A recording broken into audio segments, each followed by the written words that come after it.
ನಗರಸಭೆ ಸಭಾಂಗಣದಲ್ಲಿ ನಗರಸಭೆ ಅಧ್ಯಕ್ಷರಾದ ಆರ್ ಜಗನ್ನಾಥ್ ಅವರ ಅಧ್ಯಕ್ಷತೆಯಲ್ಲಿ ಸಾಮಾನ್ಯ ಸಭೆಯನ್ನು ಆಯೋಜನೆ ಮಾಡಲಾಗಿತ್ತು.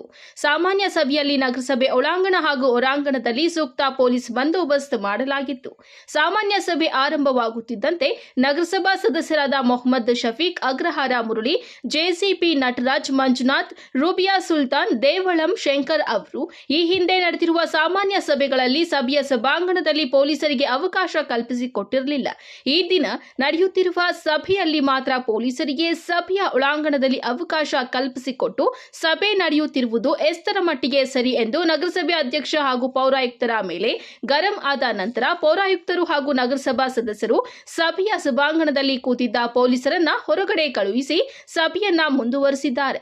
ಸಾಮಾನ್ಯ ಸಭೆಯ ಅಜೆಂಡಾದಲ್ಲಿ ಅಭಿವೃದ್ಧಿ ವಿಷಯಗಳನ್ನ ಬಿಟ್ಟು ಬೇರೆ ವಿಷಯಗಳನ್ನ ನಗರಸಭಾ ಸದಸ್ಯರ ಗಮನಕ್ಕೆ ತರದೆ ಅಜೆಂಡಾ ತಯಾರಿ ಮಾಡಿರುವುದು ನೋಡಿದ್ರೆ ನಗರಸಭೆ ಪೌರಾಯುಕ್ತರು ಹಾಗೂ ಅಧ್ಯಕ್ಷರು ತುಘಲಕ್ ದರ್ಬಾರ್ ನಡೆಸುತ್ತಿದ್ದಾರೆ ಎಂದು ದೂರಿದ್ದಾರೆ.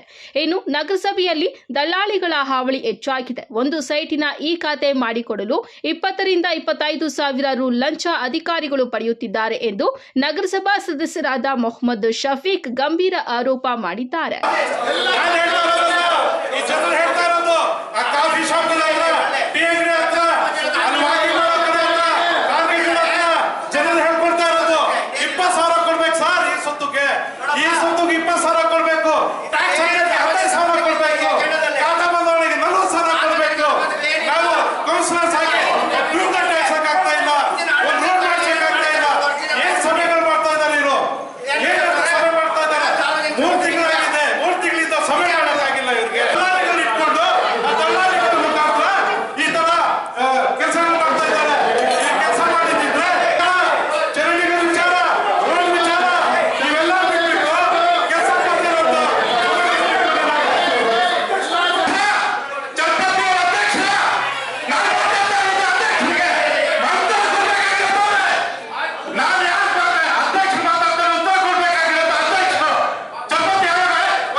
ವಿರೋಧ ಪಕ್ಷದ ಸದಸ್ಯರುಗಳು ನಗರಸಭೆ ಅಧ್ಯಕ್ಷರಿಗೆ ಹಾಗೂ ಪೌರಾಯುಕ್ತರಿಗೆ ಅಭಿವೃದ್ಧಿ ಹಾಗೂ ವಿವಿಧ ವಿಚಾರಗಳ ಬಗ್ಗೆ ಪ್ರಶ್ನೆಗಳು ಕೇಳಿದ್ರೆ ಪೌರಾಯುಕ್ತರು ಹಾಗೂ ಅಧ್ಯಕ್ಷರು ಸೂಕ್ತ ಉತ್ತರ ನೀಡದೇ ಇರುವ ಕಾರಣ ವಿರೋಧ ಪಕ್ಷದ ಸದಸ್ಯರು ಪೌರಾಯುಕ್ತರು ಹಾಗೂ ನಗರಸಭೆ ಅಧ್ಯಕ್ಷರ ವಿರುದ್ಧ ಧಿಕ್ಕಾರಗಳನ್ನ ಕೂಗುತ್ತಾ ಪ್ರತಿಭಟನೆ ಸಹ ನಡೆಸಿದ್ದಾರೆ.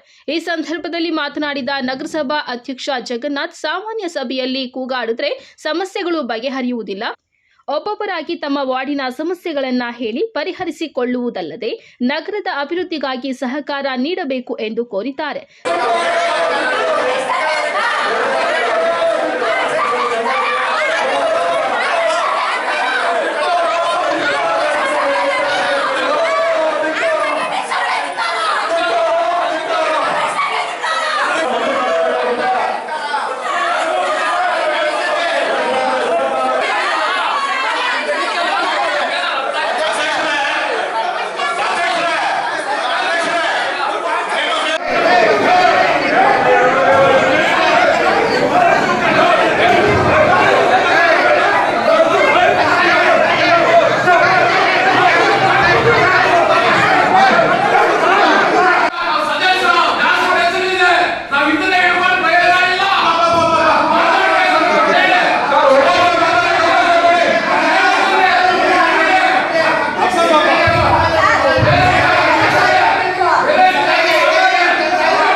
ಸಾಮಾನ್ಯ ಸಭೆಯಲ್ಲಿ ನಗರಸಭಾ ಸದಸ್ಯರಾದ ಹರೀಶ್, ರೆಡ್ಡಪ್ಪ, ಅಕ್ಷಯ್, ರೇಖಾ, ಉಮೇಶ್, ಸುಹಾಸಿನಿ, ನಾಮನಿರ್ದೇಶಕ ಸದಸ್ಯರಾದ ಸಮಿ ಉಲ್ಲಾ, ಇಮ್ತಿಯಾಜ್ ಪಾಷಾ ಸೇರಿದಂತೆ ಆಡಳಿತ ಹಾಗೂ ವಿರೋಧ ಪಕ್ಷದ ಎಲ್ಲ ಸದಸ್ಯರುಗಳು ಭಾಗವಹಿಸಿದ್ರು.